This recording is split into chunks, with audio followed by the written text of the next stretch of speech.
Okay, remember to subscribe.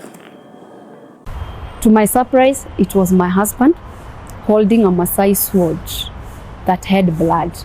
He told me, we are dying, all of us in this house. What? I want to kill you, kill the children, then kill myself. I'm Diana Kamande. I'm a mother of 2 beautiful girls. I'm a survivor of domestic violence, and I'm also a widow. So this particular day, he came in a different man. So I opened the door, I'm wondering, and the girls are here just about to embrace him, and he's like, kwendeni huko kwa mama yenu. Something that had never happened for 10 years. Wow. He just passes, he just went straight to the bedroom. So I went to the kitchen, warmed the food, put it in the hot pot, brought it to the dining table, went to call him to eat. The food he told me to prepare. Yes. And he tells me, I don't want your food. And I decided, let me go and start helping my house girl to fold the clothes that she's not ironing. Yes. So I continued folding the clothes, and my house girl is here telling me, Baba Praise has collected all the keys, including the spare key that we hang on the wall. And you know me and my love, my husband. I asked my house girl, is this not his house? What is your business in this? Actually, I had never even thought that he could even think about harming us. Yes. He goes out, and it was unusual. 10 p.m., he's not yet back. We pray, the girls go to sleep, and then I call him. He doesn't respond to any of my calls 3 times. After some few minutes, I also go to sleep. The next thing I feel was pain on my face. Guy. I feel pain, something very warm, like water, on my face. The second time, I feel more pain. You know, he did the first cut and the second cut. You know, the way I was sleeping. And I'm like, oh, thieves have decided, you know, it can never be my husband. Yes. Thieves have decided to break into our house when my husband is away. Yeah. I reached out to the bed switch. To my surprise, it was my husband holding a Maasai sword that had blood. Ask him, why are you doing this to me? He told me, we are dying, all of us in this house. What? I want to kill you, kill the children, then kill myself. So he made me to sit down on the bed. And I was facing him, and he used the sword to cut me right. You can see this scar? Yes. That's how he cut me. And this one went direct to the bone. When I was being taken to the hospital, it was open. You could see the bone and the way it had been cut. So he started cutting me. You know the way you can decide to cut a cabbage when it is still on the farm? That's how he started now. He cut me for 21 times on my head. God. I'm screaming, but no neighbor can come. These are 2 lovebirds. So this must be a normal problem. My house girl has tried to come into the room. She cannot access the room because he got in. You know, he had planned. He got in and he closed very well. Nobody can break into the room. So finally, you see this cut? I was taken to the hospital. My ear had been cut into 2 pieces. You can see this ear was fixed in the hospital. So I'm like, oh, this person now wants to kill me. You know the way the truth starts to dawn into you. Yes. I hide under the bed. God. Stop screaming. I'm just shivering. I've really overbled. And now he takes his phone. He calls my mother-in-law and tells my mother-in-law, his mother, Mama, I have killed your daughter. Prepare for graves. I'm going to kill your grandchildren, kill myself.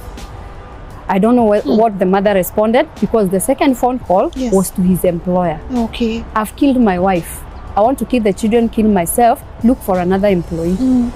The final call, I realized it was a call to my dad.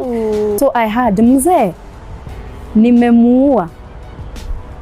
I think my father asked who, because now he explained, I've killed your daughter, I want to kill your grandchildren, and then kill myself. And even he got the audacity to explain, my mother is preparing for graves. You can prepare for coffins. Okay. You know, I'm quiet under the bed. So he was totally convinced this human being who is not screaming is dead. God, plus the blood and everything, so he knew. Opens the bedroom door. his next destination is our children's room. Kai. But he passed by the kitchen first, because now I'll find him with a kitchen knife. Yes. So when I'm under the bed, I hear my firstborn daughter shouting for help. Uwi, daddy usituue. What? And I said, I thank God that I did not even hesitate. In my pain, I decided I would rather die than my children, which I believe is the pain of every woman. Yes. I went, you know, I'm going now to my children's bedroom with my sister can take care of my children. My mom is still alive. She can take care of my children. Yeah. You know, I don't know where I got the boldness from. Yes. Got into my children's bedroom, found him just about to stab our firstborn daughter.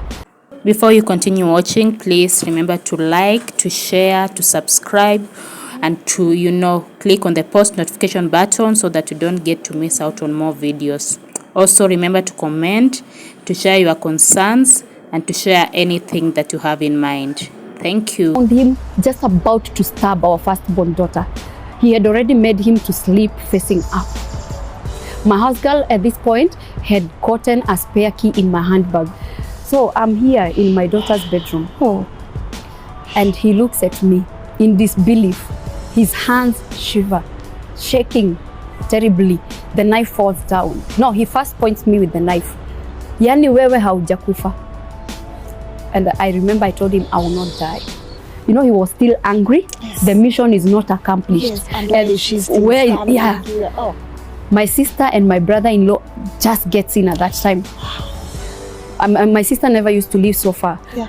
I had lived with this girl over 6 years. So she had contacts of everybody. And I keep on telling people, treat your house girls very well. This girl helped us.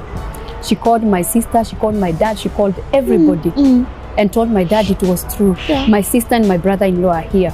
My sister had just given birth. You can imagine, she was just 2 weeks from her CS. Oh. So she was not strong enough. But my brother-in-law got in. One of the things they never knew that somebody should do in such a scenario was to restrain the Yes. perpetrator. Yeah. But they had us in mind. Yeah. Got in, picked my daughter, Yes. the one who was about to be stabbed. My sister, in her pain, she managed to carry the young one. Wow. And my brother-in-law tells me, jishikilie kwa ukuta, kindly follow us. You know, you can also understand their confusion at this point. I know. Yeah, I tried to support myself on the wall. My dear, I was not able to. And I have overbled. Yeah. I have no strength. Yeah. And what is your husband doing right now? Now he has gone to take the sword. He's Hey. not done with me. Kai. So I slide between my children's bedroom, our Yeah. bedroom. There was a corridor to the toilet room. Yeah. So I slide here. I'm just about to fall, and he pulls me and he tells me, "You pretended that you were dead.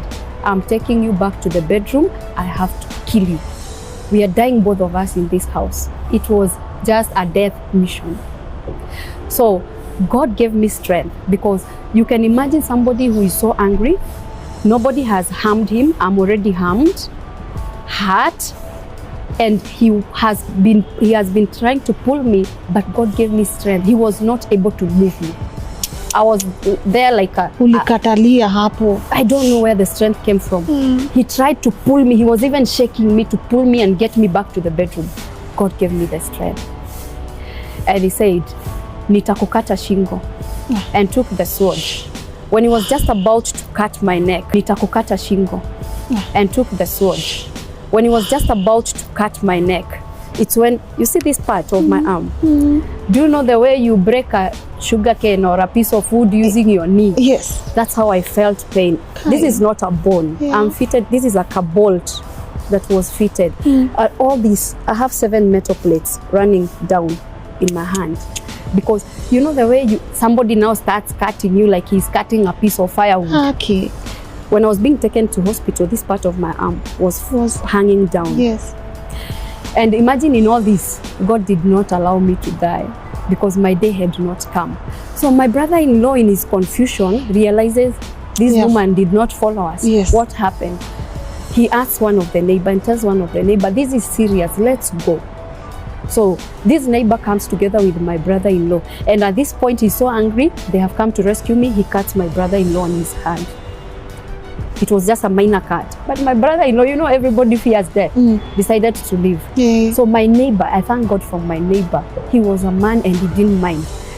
This time now, my husband pierces my breast. I have this breast also. I have gone through 3 major surgeries: head, the breast, and also the your hand. My neighbor now is angry and he tells him, if you do it again, I'm going to lobby people to come here, and we are also going to kill you the way you want to kill her.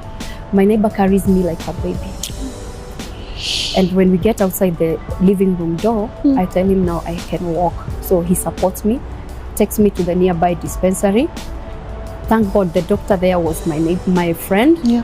She attended to me and gave me a referral to Kenyatta. Yeah. When my parents arrived, I'm taken for scan and they realized he had interfered with 5 critical blood nerves in my head. I'm fitted with 5 plastic nerves in my head. They realized he had broken all the bones, 6 bones, plus this part of my arm. Yeah. So I had to be fitted with metal plates in my arm. I had to go through a breast surgery. It was the toughest time of my life. Quickly, they are still looking for a neurosurgeon, and when they get a neurosurgeon, I'm rushed to the theater. Close to 7 hours under the knife. God restored me. I'm in the hospital and I receive a phone call from one of our family friends. You know the way people tell stories outside there. I always tell people, even if it happened in a way you as a society, you didn't expect it to end. Also get to know somebody is hurting somewhere. So this friend of ours tells me, pole sana kwa yenye alikupata, manzeo usijali, alijimada. This is so sad. You know, just a piece of advice. You know, when you witness someone being mistreated or violated, your first instinct should be to help and not to judge. You know, many victims of abuse don't leave their relationship, not because they want to stay, but because they feel trapped. Some have nowhere else to go. Others have been, been threatened or even manipulated into silence. You know, many fear losing, financial support, and, most of the times abusers make repeated promises to change, promises that rarely come true. So instead of asking, why don't they just leave? Please ask, how can I support them safely?